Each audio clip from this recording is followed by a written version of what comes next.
Beaucoup plus que le rythme d'un tam. C'est par le slam que le Parlement francophone bruxellois a invité ces jeunes à s'exprimer sur ce que représente pour eux l'Europe et ses institutions. Symbole de solidarité, d'échange, abolition des inégalités, nos cultures se mélangent. Dans cette Europe, Van Rompuy, le commissaire, fait le nécessaire pour faire régner la paix et non la guerre. La COCOF n'avait pas envie d'être absente de la présidence belge. La présidence belge, ça nous concerne aussi. L'Europe, tout compte fait, ça concerne Bruxelles, ça concerne les jeunes de Bruxelles, les francophones de Bruxelles. Et on pensait lancer une slam session sur l'Europe. Et avec Camille Fauchère, les jeunes ont vraiment travaillé des mots, mais les mots, ça porte des émotions, ça porte des associations d'idées. Et donc, ils ont travaillé à partir de l'Europe sur qu'est-ce que ça voulait dire l'Europe pour eux. La force est dans l'euro, où nos principes fondamentaux parfois tombent dans l'oubli, dans ce monde matérialiste qui souvent nous détruit.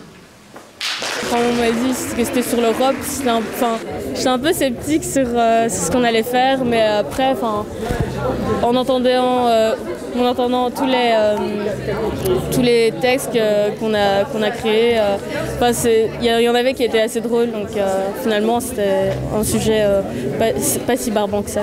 Au début, quand il nous a dit l'Europe, ça ne nous a pas beaucoup donné envie, mais après quand il a commencé à nous dire tout ce qui pouvait tourner autour de l'Europe, il y avait beaucoup et c'était intéressant pour le slam. Avant d'en arriver à cette représentation, les élèves ont participé à des ateliers d'écriture dans le cadre du cours de français ou de théâtre. Certains concepts, qui semblaient au départ un peu rébarbatifs pour ces adolescents, se sont petit à petit remplis de sens. On a travaillé avec des réservoirs de mots, donc on a mis au point ensemble, sous le grand thème, la bannière Europe, tous les mots qui leur venaient à l'idée. Donc on les notait au fur et à mesure et on devait piocher dans ces mots-là.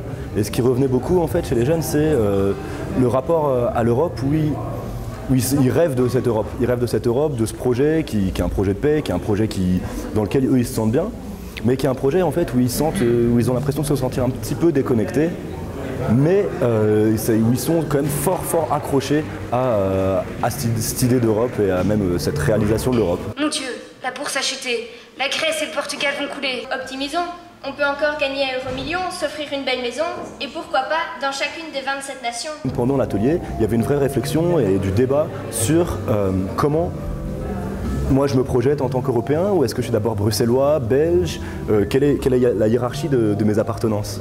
Et ils ont eu une vraie réflexion qui était vraiment pertinente. Je suis né au Maroc et je ne connais pas l'Europe. Je voulais y aller à pied mais je n'y suis pas arrivé. Et j'ai téléphoné à la famille, les amis. Ils m'ont dit t'as pas de thune, tu ne pourras pas voyager. Alors j'ai travaillé pendant une petite année, gagné un peu de pognon pour pouvoir payer l'avion.